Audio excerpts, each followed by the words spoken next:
प्रभु सेवक समर कस तजो बे प्ररोस, base below के कहे से कछो बालक हूँ नहीं दोष।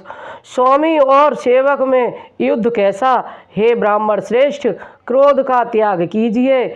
आपका वीरों सा वेश देखकर ही बालक ने कुछ कह दिया होगा, वास्तव में उसका भी कोई दोष नहीं। आपका कुठार बाढ़ और धनुष धारण किए देखकर और वीर समझकर बालकों को क्रोध आ गया। वह आपका नाम तो जानता न था, पर उसने आपको पहचाना नहीं। अपने बस रघुवंश के स्वभाव के अनुसार उसने उत्तर दिया, जो तुम ओते हो मुनि की नाई, पदरज सिरो से सुधरत गुसाई।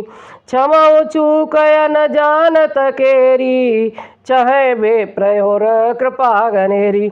यदि आप मुनि की तरह आते तो स्वामी बालक आपके चरणों की धूलि सिर पर रखता। अनजाने की भूल को क्षमा कर दीजिए। ब्राह्मणों के हृदय में बहुत अधिक दया होनी चाहिए। हे नाथ, हमारी और आपकी बराबरी कैसी, कहिए न। कहाँ चरण और कहाँ मस्तक, कहाँ मेरा राम मात्र छोटा सा नाम और कहाँ आपका परस सहित बड़ा नाम। हे देव, हमारे तो एक ही गुण धनुष है और आपके परम पवित्र दम सम दम तप शौच क्षमा सरलता ज्ञान विज्ञान और असिकता, ये 9 गुण हैं। हम तो सब प्रकार से आपसे हारे हैं। हे विप्र, हमारे अपराधों को क्षमा कीजिए। बार बार मुने विप्रवर कहा, राम सन राम, बोले भृगुपति सरोस हसे, तहु बंधु समवाम। श्री रामचंद्र जी ने परशुराम जी को बार बार मुनि और विप्रवर कहा। तब भृगुपति परशुराम जी कुपित होकर अथवा क्रोध को हंसी हंसकर बोले, तू भी अपने भाई के समान ही टेढ़ा है। तू मुझे निरा ब्राह्मण ही समझता है। मैं जैसा विप्र हूँ तुझे सुनाता हूँ। धनुष को छुआ, बाण को आहुति और मेरे क्रोध को अत्यंत भयंकर अग्नि जान। चतुरंगिणी सेना सुंदर समुदाय यज्ञ में जलाई जाने वाली लकड़ियाँ हैं।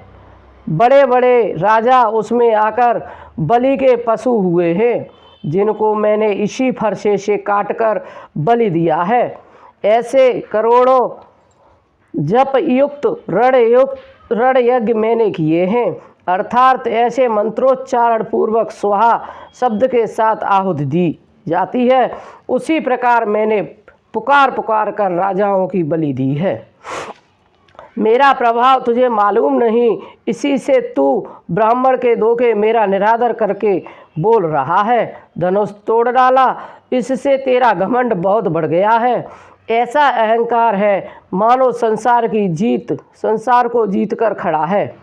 राम कहा मुनि कहो विचारी, ऋषि अति बड़े लघु चूक हमारी।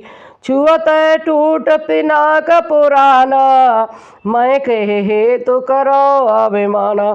श्री रामचंद्र जी ने कहा, हे मुनि, विचार कर बोलिए। आपका क्रोध बहुत बड़ा है और मेरी भूल बहुत छोटी है।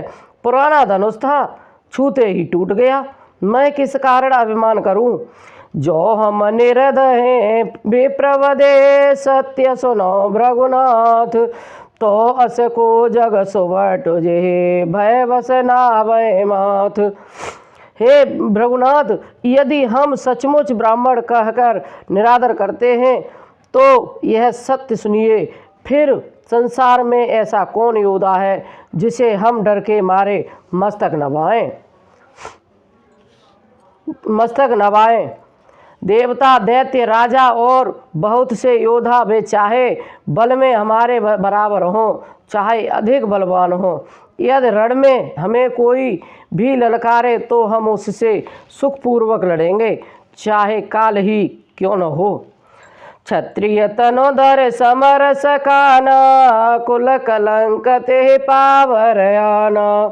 कहो स्वभाव न कलश प्रशंसी, कालों डरे नर न रघुवंशी। क्षत्रिय का शरीर धरकर भी जो युद्ध में डर गया, उस नीच ने अपने कुल पर कलंक लगा दिया।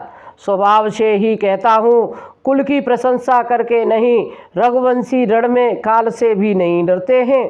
ब्राह्मण के बस की ऐसी प्रभुता महिमा है कि जो आपसे डरता है वह सबसे निर्भय हो जाता है, अथवा भय रहित होता है वह भी आपसे डरता है।